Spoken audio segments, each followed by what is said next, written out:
Hello. হ্যাঁ, আসসালামু আলাইকুম। ওয়ালাইকুম আসসালাম। কেমন আছো? স্যার ভালো আছি, আপনি কেমন আছেন? Oh হ্যাঁ, my আমিও God! ভালো আছি। আমি তো অবাক, আপনি আমাকে কল দিবেন আমি তো বুঝতেই পারিনি। আচ্ছা, কল দেব না? তোমার সাথে আমার সম্পর্কটা তো আর আলাদা হয়ে যায় নাই যে কল দেব না? আলাদা হবে কেন? শুরুই তো করলাম না এখনো। কেন? কেন বলে? শুরু তুমি কি করলাম? তুমি কি বোঝো না? তোমাকে ফোন দিয়েছি কি কারণে, তোমার সাথে কেন কথা বলি? বুঝি না আবার আমি কি নাবালক নাকি? আপনি আমাকে লাইক করেন, ভালো লাগে আমাকে আপনার। তাই? এই জন্যই ফোন দিয়েছেন। তাহলে তবে তুমি আমি একটু অবাকই হয়েছিলাম। তুমি অবাক হয়েছো? আমি তো ভাবতেই পারিনি হুট করে একটা কল চলে আসছে। তাই? ধন্যবাদ আপনাকে আমাকে স্মরণ করার জন্য। আচ্ছা, তুমি যে ইন্টারভিউটা দিতে আসছিলে, তাই না? হুম। তুমি সব কাগজপত্র ফেলে রেখে চলে গেলে তুমি চাকরি করবা বলে। কেন এখনো আসতেছো না যে? আসলে একটু বাসায় প্রবলেম হচ্ছিল, এই কারণে আর যোগাযোগ করতে পারিনি। এমন কি প্রবলেম তোমার বাসায় তাই তোমার আসতে সমস্যা হচ্ছিল? আচ্ছা, সেটা নাহলে নাই বলি, পার্সোনাল ব্যক্তিগত তো ওটা বাদ দিয়ে আমি এখন বলছি যে আমি চাকরিটা করব যদি আপনি আমাকে রাখেন। যে তুমি জব করবা, তুমি আসবা, তুমি কেন আসতেছো না? আসলে তোমার জন্য তো অপেক্ষা করতেছে আমাদের কোম্পানির লোকেরা। তুমি আসো, আমার বসের সাথে একটু মানে কথা বলো, দেখবা তোমার চাকরিটা কনফার্ম হয়ে যাবে। হুম। আমিও আশাবাদী, আশা করি। কারণ আমার আম, আমি জানি যে আমি পারবো বা আমার সে অ্যাবিলিটি আছে চাকরি করার। তো এখন বাদ বাকি আপনার হাতে, আপনি যদি বলেন একটু মায়ের চোখে দয়ার চোখে আমার দিকে তাকান তাহলে হয়তো সম্ভব। আমি তো তোমাকে দয়া দেখাতে চাইতেছি, মায়ার উপর পড়ছি। তুমি যদি একটু খালি অফিসে এসে দেখা করে তোমার সম্পূর্ণ কথাবার্তা বলে কয়ে গেলে, তোমাকে না হয় এখানে একটা ফ্ল্যাট বা একটা রুম নিয়ে দিব, তুমি এখান থেকে অফিস করবা, তাতে সমস্যা কোথায়? শুধু হ্যাঁ, না বিনিময়ে। না না না না, ঠিক আছে ঠিক আছে, আমাকে ফ্ল্যাট নিয়ে দিতে হবে না, কিন্তু যে চাকরিটা দিলেই হবে। হ্যাঁ, তোমাকে চাকরি যদি করতে হয় তাহলে আমাদের এই কোম্পানিতে চাকরি করলে তুমি বাসা থেকে আসা যাওয়া করো, তোমার একটু দূর হবে না? হ্যাঁ, একটু দূর হবে, তা ম্যানেজ করে নেবো, না সমস্যা না নেই। না না, তুমি ম্যানেজ করে নিবে কিভাবে? তুমি যদি একটু কষ্ট করো, তুমি যে একটু কষ্ট করে আসা যাওয়া করো, তাহলে আমাকে একটু খারাপ লাগবে যে। উম তাই নাকি? হ্যাঁ। এত শুরুতেই যদি এত কিছু, তাহলে জানি না কেমনে নিব। আচ্ছা শোনো, তোমাকে হুম। যদি বাসা নিয়ে দিই, যদি আমি যদি স্বামী স্ত্রী পরিচয় দিয়ে একটা রুম নিয়ে দিই, তোমার কোনো সমস্যা হবে?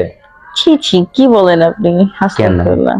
না না না, এসব বলেন না প্লিজ, এ, আমার ফ্যামিলি থাকে, আপনি তো জানেন। কেন সমস্যাটা কি বলো? আমার ফ্যামিলি থাকে, তারা অবশ্যই বলবে যে কোথায় ছিলা, কি করতেছিলা, এইসব এগুলো তো আরে, আসলে ঠিক না। আরে পাগলি, এটা তোমার ফ্যামিলি কেন, তোমার বাবা মা সবাই জানলো আমি তোমাকে বিয়েই করবো, তাতে সমস্যা কোথায়? তুমি বিয়ে করবে আমাকে? বিয়ে দেখেন, জন্ম মৃত্যু বিয়ে তো আল্লাহ তাআলার হাতে, আল্লাহ যদি তো লিখে রাখে করো, তো হবে। তাহলে সমস্যা কোথায়? বিয়ে করলে করো আমাকে। তবে এটা সত্যি কথা যে আমি আমিও আপনাকে পছন্দ করি। তো পছন্দ করো, তাহলে দুজনের মাঝে একটু বিয়ে হয়ে যাক, সমস্যা কোথায়? আচ্ছা, কয়বার বিয়ে করবেন? হ্যাঁ, কয় কয়বার বিয়ে করবেন? তোমাকে জব দিব, তুমি চাকরি করবা, আর একটা ফ্ল্যাট নিয়ে দিলে, স্বামী স্ত্রী পরিচয় দিয়ে দুজনে থাকলাম, বিয়ে শাদী করে নিলাম পরে, তার সমস্যা কোথায়? হুম। বলো। দেখি কপালে কি আছে। কেন এত সুখ। কপালে কি আছে? এখন যদি তুমি স্যারের অফিসে চাকরি নিতে গিয়ে স্যারকে বিয়ে করা, এটা একটা কত বড় একটা বিষয় ভাবছেন আপনি? এখন তুমি যদি সবকিছু শেয়ার করে নাও তাহলে তো তোমার জন্য ভালো। কেন তুমি এরকম করতেছ? এটা একটা ভালো ইয়া না? বলো। দেখি, আমার তো ইচ্ছা আছে চাকরি করার, আর করতে হবে সেক্ষেত্রে। আর বিয়েটা যেটা বলেছেন ওটা হচ্ছে আল্লাহ তাআলার হাতে। না, চাকরির মাঝে বিয়ে করে সংসার করবা, এটা তো মনে করো আলাদা একটা ব্যাপার, তাহলে সমস্যা কোথায়? তাতে তোমার ফ্ল্যাট ভাড়াও দিতে হচ্ছে না, তোমাকে বাজার সদাই করতে হচ্ছে না। জাস্ট শুধু খালি রান্না বান্না করবো, দুজনে দুজনে থাকবো, তুমি খাওয়া দাওয়া করবো, আমি খাওয়া দাওয়া করবো, দুজনে দুজনে ভাবে অফিসে চলে যাব, এইটাই তো। আচ্ছা, আমি একটু ভেবে দেখি। হ্যাঁ, এতগুলা বিষয় তো, এটা তো আর এক দুই দিনে না। আমি চাচ্ছি যে যদি কোনো সম্পর্ক হয়ে থাকে সেটা দীর্ঘদিনের এবং সারা জীবনের হোক। আরে সারা জীবনের জন্য তো আমি তোমাকে নিয়ে রাখতে চাইতেছি, তাতে সমস্যা কোথায় তোমার? তাহলে ওকে, ঠিক আছে। তুমি ওইটা নিয়ে টেনশন করো না যে তোমার চাকরি হবে না বা হবে, তুমি থাকবা কি, খাবে কি, তোমার স্যালারি যেটা সেটা তুমি তোমার ফ্যামিলিতে পাঠাই দিবা। আমি তো বলি নাই যে তুমি টাকা আমাকে দিবা কি ভালো কি মন্দ। তাহলে শুধু আপনার সঙ্গে থাকতে হবে, খাইতে হবে, রান্না বান্না করতে হবে, এটাই? হ্যাঁ, এইটুকু তো তোমার অফার, তাতে তোমার তো লস না। আচ্ছা ঠিক আছে, এখন সেটা যদি আমি নিলাম। তার উপর বলবো যে এটা আমার সৌভাগ্য যে আপনি আমাকে এত আপন করে নিতে চাচ্ছেন। তুমি একটু জিনিস চিন্তা করে দেখো, তোমার এই অফারটা কেমন লাগলো বলো। মোটামুটি ভালো। ভালো না?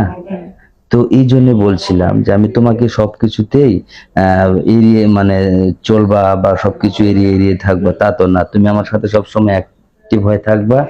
তোমার যখন যা প্রয়োজন আমি তোমার সব কিছু মিটে দেব, তোমার যাও যখন যা লাগবে সেটাও আমি দেব, ঠিক আছে? আচ্ছা, ওকে, ঠিক আছে। আচ্ছা, ওকে, তাহলে ওই আল্লাহ কথাই হাফেজ। রইলো। আল্লাহ হাফেজ।